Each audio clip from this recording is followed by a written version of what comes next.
Salut à tous, alors je vais vous montrer ce que j'ai commencé à faire. Je fais un petit abri pour mon terrain non constructible en périphérie d'un petit village. Et du coup, comme je vois que les abris sont hors de prix dans le commerce, alors j'ai acheté cette serre là d'occasion sur le bon coin, 130 balles, 6 mètres de long, elle est pas mal, franchement l'armature est assez solide, j'ai mis des clips anti-vent, tout ça, enfin je l'ai fortifié parce que sinon elle se barre avec un peu de vent, mais ça reste un peu d'argent et c'est toujours plus sympa de fabriquer soi-même parce qu'on peut faire selon l'environnement.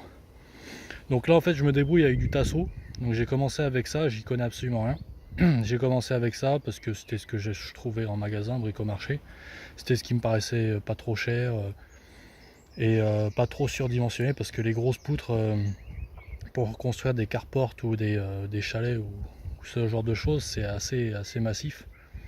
Et plus c'est gros, plus il faut des bonnes fondations. Enfin voilà, faut pas surdimensionner par rapport à son utilisation. Donc là, je suis parti sur un petit abri cabanon. Je pense que ça devrait suffire, même si c'est assez léger finalement. Ça reste du petit assaut, du combien, je sais plus, 30-40 mm, et c'est du 2,40 2,40 m en longueur. Donc bref, on verra bien si ça tient. Alors dans un premier temps, j'ai mis ça comme ça à l'équerre. Sauf que j'ai pris des petites équerres Action. En fait c'est de la grosse daube, donc c'est des trucs, ça va bien pour poser une étagère et tout. Il y a marqué 30 kg sur la boîte, censé supporter 30 kg. Je me suis dit si j'en mets 4 ça va quand même être pas mal. Et en fait ouais, c'est pas ce qu'il y a de mieux, le maintien est pas ouf.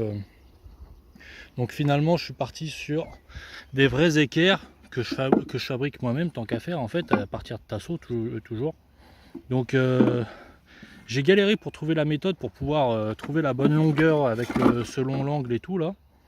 Et finalement bon, j'ai utilisé alors on peut le faire à l'œil, mais je pense que c'est pas le meilleur plan. J'ai utilisé simplement le Pythagore. Je me suis dit c'est un triangle isocèle rectangle. Moi j'ai des bouts que 60 ça serait bien. Je suis parti de cette valeur là, je me suis dit 60 cm. On a 45 degrés, 45 degrés. Et donc au final il m'a sorti une valeur de 42 cm. Donc au final je me suis débrouillé comme ça et voilà, il y a peut-être une méthode plus simple. Mais ça me fait voilà 4 équerres avec un tasseau de 2,40 de 2,40 m. Donc bon, je sais pas trop où trouver les tasseaux, je trouve ça hyper cher. En plus en ce moment le prix a augmenté du bois, des matières premières. Les 4 tasseaux ça me fait de 2,40 m, ça fait 13 €.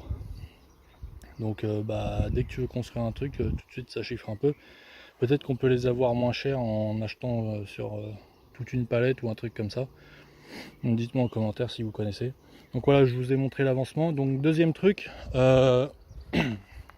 j'ai alimenté la scie en 12 volts, enfin en 230 avec une source de 12 volts.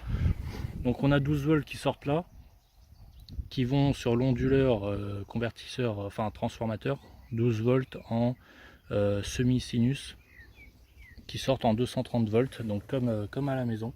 Voilà, donc ça c'est pour la caravane qui est juste derrière, c'est pour pouvoir non seulement bricoler mais aussi alimenter la caravane. Voilà, c'est le début de mon installation électrique. J'ai un petit panneau solaire et tout ça c'est en cours. Donc voilà, si vous voulez suivre l'avancement du petit cabanon et de toute l'histoire avec la caravane, tout ça, et n'hésitez pas à vous abonner, il y aura des news. Dites-moi ce que vous en pensez dans les commentaires, où vous en êtes vous dans votre projet, si vous en avez un dans ce domaine. Mettez un petit like si ça vous plaît, et à bientôt.